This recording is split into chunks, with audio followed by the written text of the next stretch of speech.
The moment doctrine failed at altitude. April 14, 1943. 26,500 feet above the North Sea, east of the Dutch coast. The cold is immediate and absolute, pressing through flight jackets and oxygen masks, biting into fingers wrapped around steel and glass. Frost feathers the inside edges of the bomber's plexiglass nose, trembling with every vibration of the engines. The B-17F Memphis Belle II moves in tight formation, aluminum skin rattling as 4 Wright Cyclone engines hold steady power.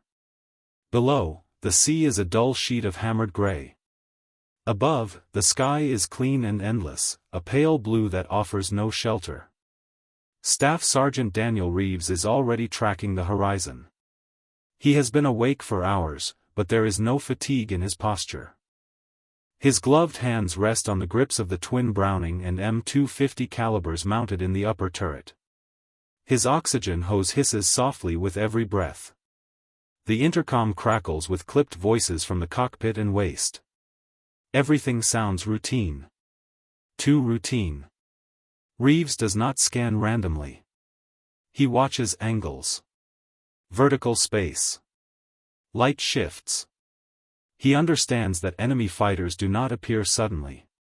They assemble. They climb. They align.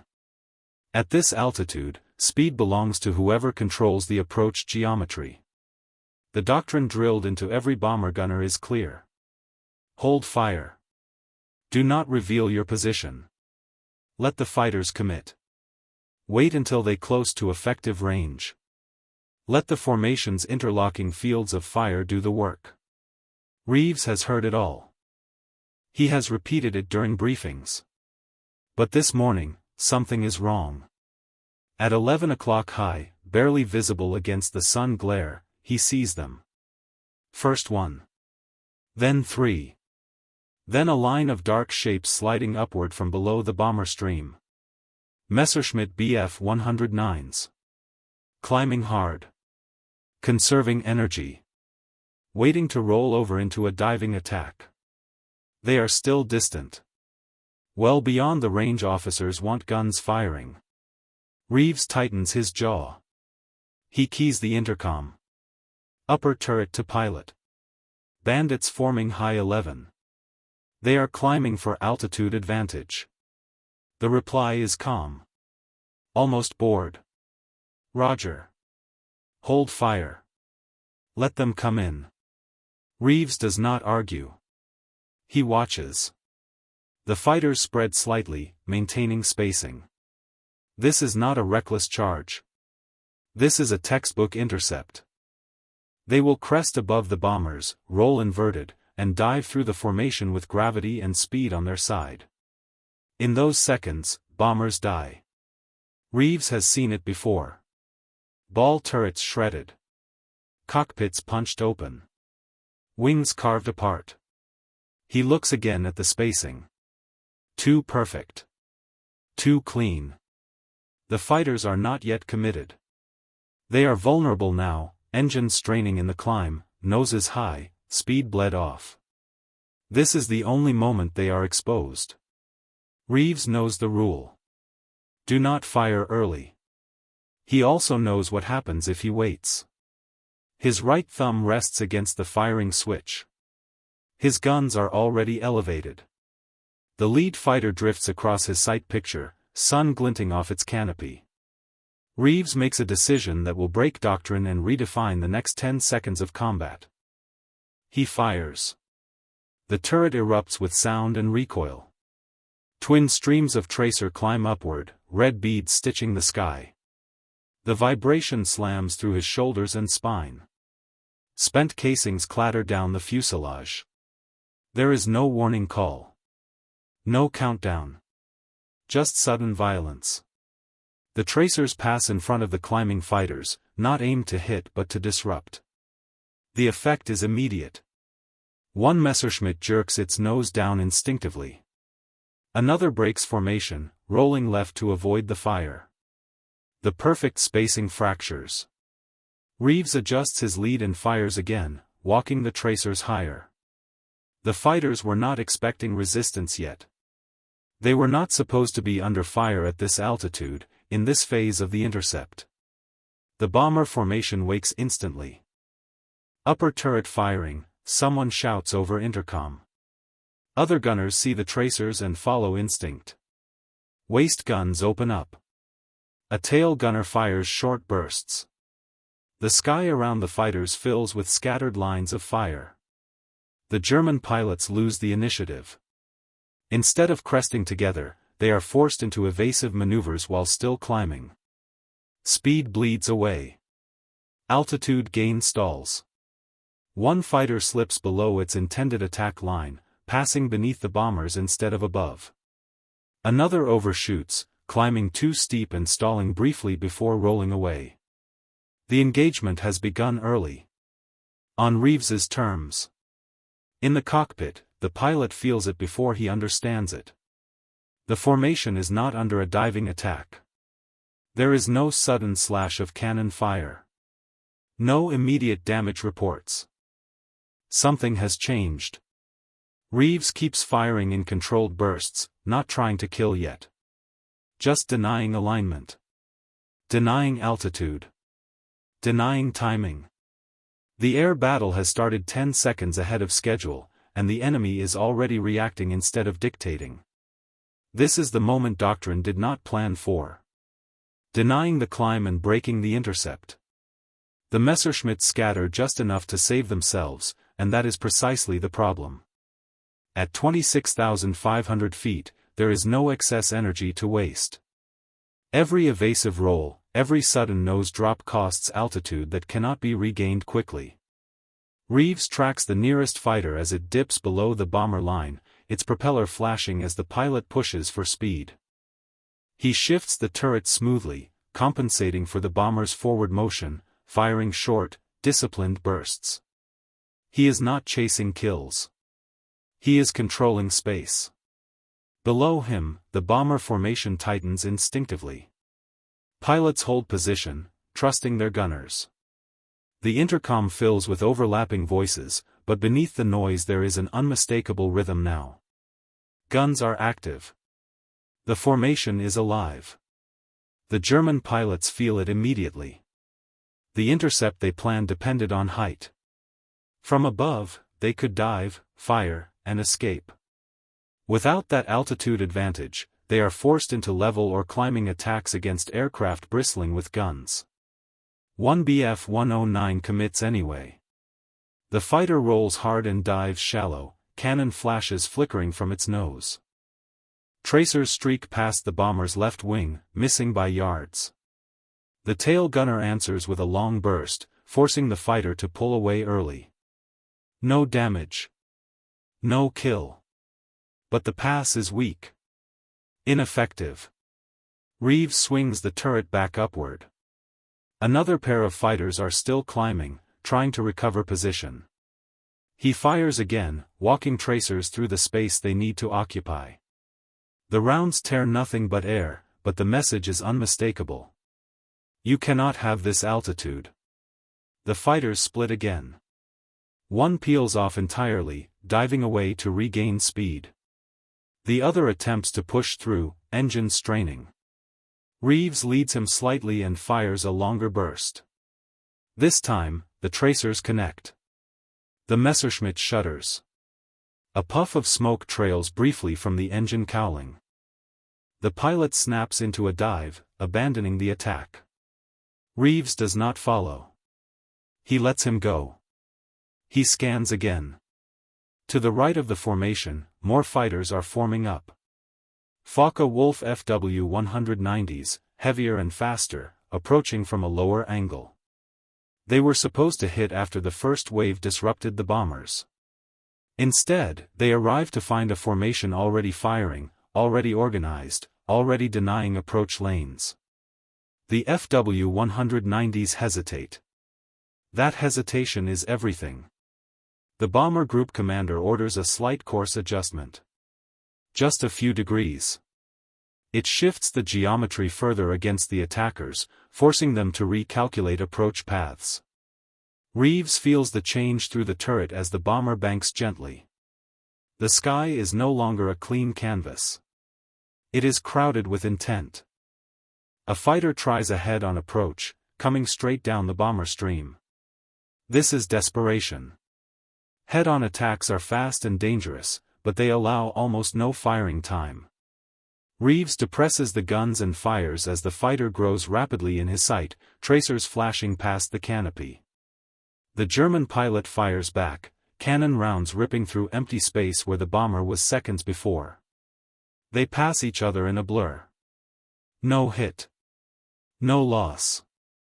But again, no damage to the formation. Reeves exhales slowly, frost forming on the inside of his mask. His arms ache from holding the turret steady against vibration and recoil. He ignores it. The fighters regroup farther out now, farther than planned. They have lost time, altitude, and cohesion. What should have been a synchronized attack has turned into a series of hesitant, individual passes. This is the cascading effect Reeves understood instinctively. By firing early, he did not just disrupt one approach. He forced the enemy to fight on unfavorable terms for the rest of the engagement. Another Messerschmitt attempts to climb above the formation again, this time wider, hoping to regain surprise. Reeves catches the movement immediately. He fires 2 short bursts, not enough to draw every gun, just enough to signal danger. The fighter breaks off again, unwilling to press through rising fire. Down the line, other gunners are doing the same.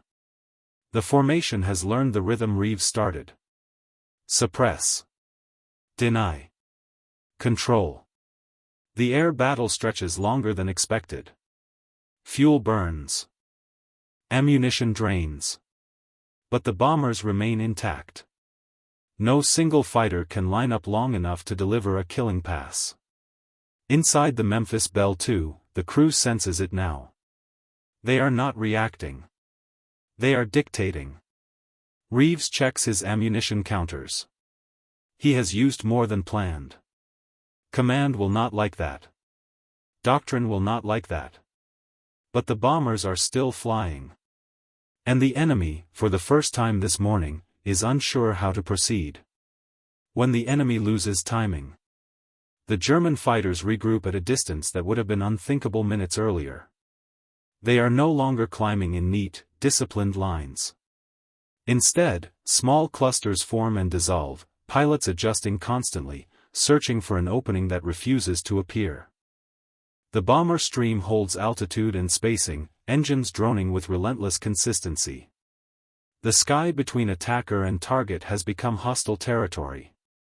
Reeves watches the clock on his panel. Seconds stretch. Every moment the fighters spend repositioning is a victory. A new threat emerges low and fast. From 7 o'clock, a pair of FW-190s surge upward, using speed instead of height. They attempt a zoom climb, hoping to punch through the defensive fire before the gunners can react. Reeves sees them late, their approach masked by the bomber's wing and engine nacelle. He reacts instantly. The turret slews hard. The guns chatter, tracers arcing downward into the climbing fighters. One FW-190 snaps into a roll, narrowly avoiding the stream of fire. The other presses on, cannons flashing. Rounds hammer through the bomber's right wing, punching holes in aluminum skin but missing critical structure. The waist gunner opens fire, joined by the tail. The fighter is caught in a crossfire it did not anticipate. Smoke bursts from its fuselage. The pilot dives away, trailing debris. The second FW-190 never commits. It turns out early, its attack aborted by the sudden wall of fire. Reeves steadies the turret, scanning again. His heartbeat is calm. This is not chaos. This is pattern. He notices something critical. The fighters are attacking one at a time. That was never the plan. German doctrine relies on mass, speed, and coordination. Multiple fighters attacking simultaneously overwhelm defenses. But early suppression has fractured their timing. No one wants to be first through the fire. No one wants to commit alone. Reeves fires another short burst at a distant shape, more warning than threat. The fighter turns away. Again. In the cockpit, the pilot glances at the formation. No bombers are falling out. No parachutes. No flames. He realizes they have crossed a threshold. The worst moment has passed. Below them, contrails twist and break as fighters maneuver uselessly, burning fuel for no gain. A Messerschmitt tries a vertical maneuver, looping below the formation to re-enter from above. Reeves tracks the movement patiently, waiting until the fighter begins its climb. He fires just as the nose rises, forcing the pilot to level out prematurely. The loop collapses. The fighter is left slow and exposed. Another gunner claims hits. The Messerschmitt disappears into cloud. The engagement is slipping away from the attackers. Radio chatter among the German pilots grows tense. They are running out of options. Fuel is limited. Ammunition is limited. The bombers are holding course toward their target, unbroken. Reeves feels the vibration change slightly as the engines adjust mixture. The bomber presses on. He checks his guns again. Barrels glowing faintly. He fires sparingly now, conserving ammunition, trusting the lesson has been learned. Every time a fighter noses toward the formation, a few tracers greet it. Enough to remind. Enough to deny. The sky begins to thin. One by one, the fighters disengage. Some dive away to the west. Others peel off low, searching for easier targets that are no longer there. The air battle does not end with an explosion or a decisive kill. It ends with absence. Silence creeps back into the intercom. Gunners report clear sectors. No contacts. The formation breathes. Reeves leans back slightly in his harness, muscles burning now that the adrenaline fades. He realizes how much he fired. How early. How against everything he was taught. He also realizes something else. If he had waited, the bombers would have faced a perfect intercept. And some of them would not be here anymore. Ahead, the target lies deeper in occupied territory. Flak will come. More fighters may follow. But this first battle is over. And it was decided in the first seconds, when one gunner chose to fire before the enemy was ready. The cost of breaking the rules. The relief does not last long. As the bomber stream pushes inland, the North Sea fades behind them, replaced by the muted greens and browns of occupied Europe. The air grows rougher. Flak bursts begin to appear ahead, black puffs blooming at altitude like malignant flowers. Reeves stays in the turret. He knows the fighters may return. They often do, regrouping closer to the target where flak and confusion work in their favor. His eyes ache from scanning. His gloves are slick with sweat despite the cold. In the cockpit, the pilot radios a brief status report. Minimal damage. No losses so far. The group commander acknowledges, but his tone is cautious. Early firing means higher ammunition expenditure. If more fighters appear later, the gunners may be short. Doctrine exists for a reason. Reeves hears none of this directly, but he feels it in the rhythm of the flight. The formation tightens even more. Everyone is aware that they have spent something valuable. Flak begins in earnest. Explosions rock the bomber, sharp and violent. Shrapnel rattles against the fuselage like hail. The smell of cordite creeps into the cabin. Reeves braces, turret shuddering with each concussive blast. Then the fighters come back. This time from multiple directions. Dots appear high and low, spreading wide, testing the edges of the formation. The German pilots have adjusted. They are no longer trying to regain altitude advantage. They are probing for weak gunners, damaged aircraft, hesitation. Reeves feels a flicker of doubt. He has already used a significant portion of his ammunition. He cannot suppress everything now. He must choose carefully. A Messerschmitt approaches from 2 o'clock high, shallow dive, cautious. Reeves waits. This time he holds fire longer, letting the fighter commit slightly before firing a tight burst. The tracers force the pilot to brake, but the hesitation costs Reeves more time than before. He realizes the balance has shifted. Early suppression worked because it shocked the enemy and denied their plan. Now the enemy is adapting.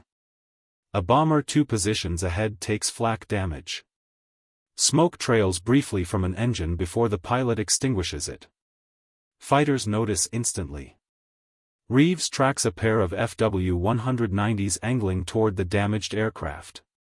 He fires, but his bursts are shorter now, more restrained. Other gunners join in. The fighters press closer than before, cannons flashing. One FW-190 takes hits and dives away. The other scores a strike on the bomber's fuselage. The aircraft drops slightly, struggling to maintain formation. Reeves feels a surge of frustration. He cannot be everywhere. The doctrine he broke earlier conserved ammunition for this moment. He understands the trade now, intimately. Still, the earlier disruption has lasting effects. The fighters are aggressive but not coordinated. They do not attack in mass. They do not press through the fire as a group.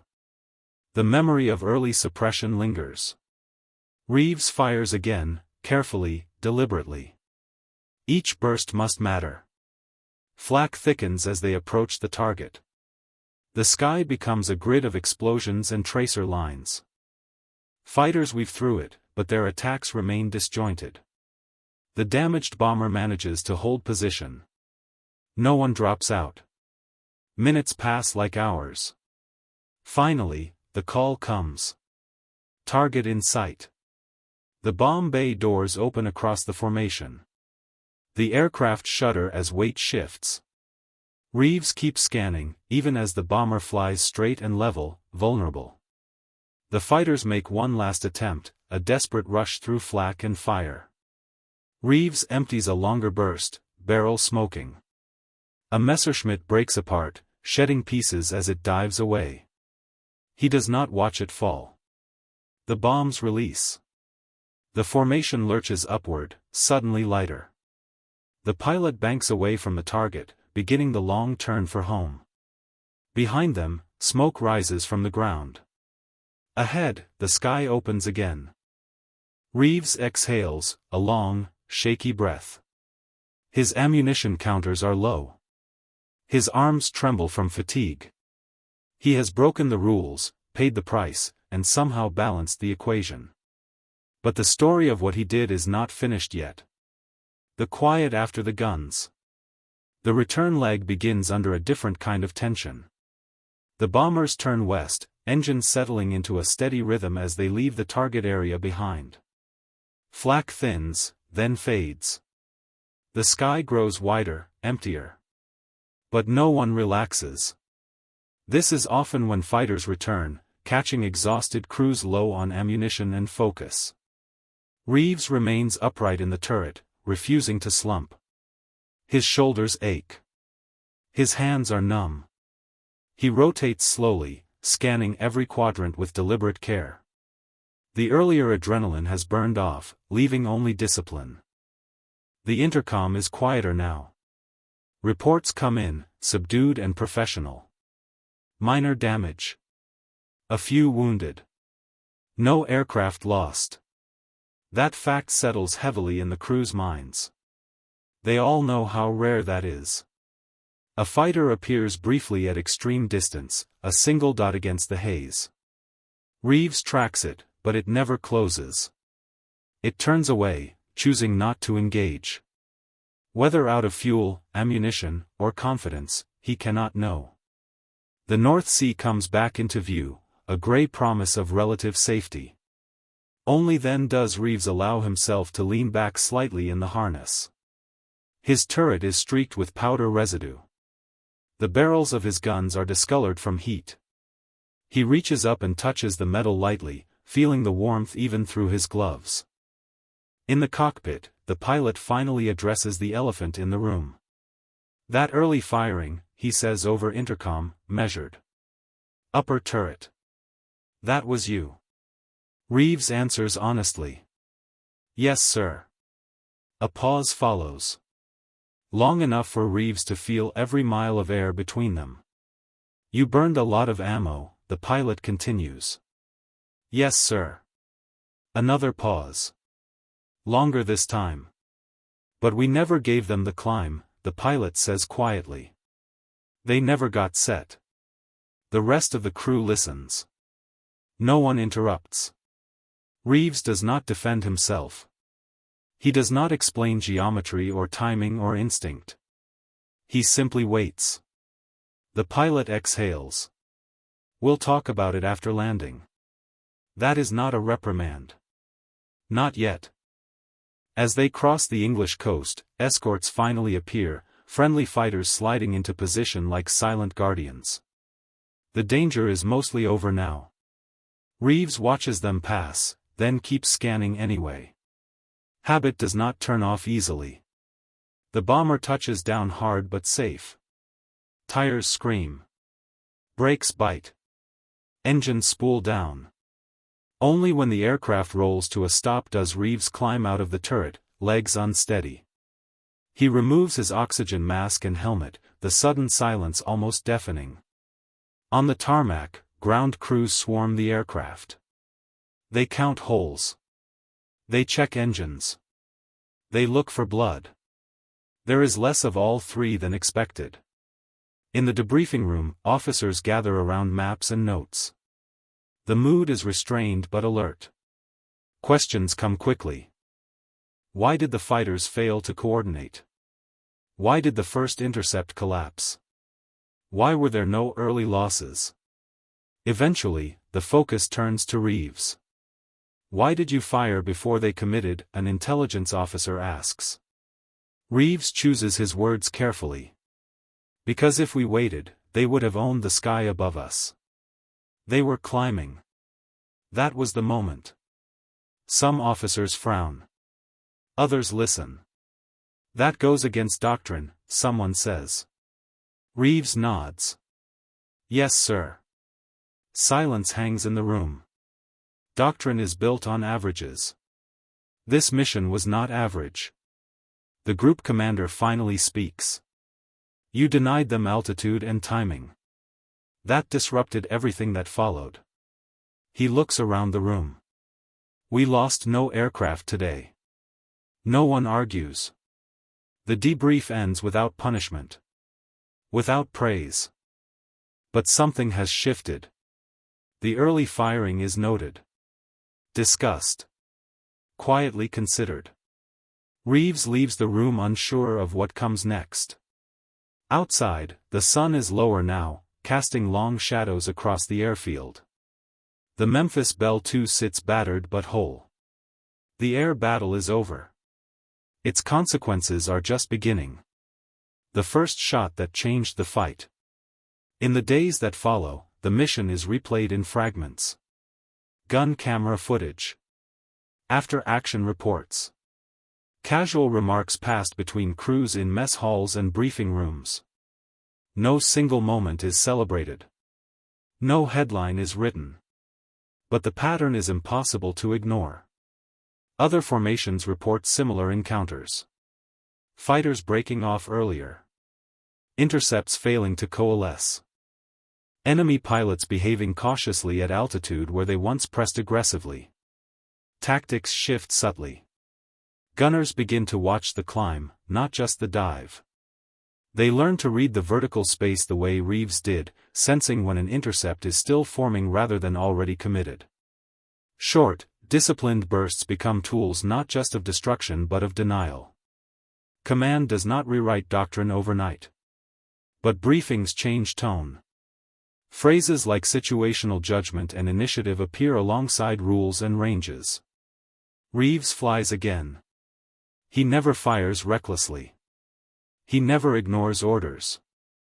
But when he sees fighters assembling with intent, he acts. Sometimes early. Sometimes not. The decision is no longer automatic. On another mission weeks later, a gunner in a different bomber fires first at a climbing formation. The result is the same. The intercept unravels. Bombers survive. The idea spreads without ever being officially named. Deny altitude. Deny alignment. Deny timing. Reeves remains an enlisted man. He does not give lectures. He does not seek recognition. But younger gunners watch him. Ask quiet questions. He answers honestly. Back in the sky, over familiar gray seas and hostile skies, the rhythm of combat changes by seconds. Those seconds matter. The enemy adapts too, of course.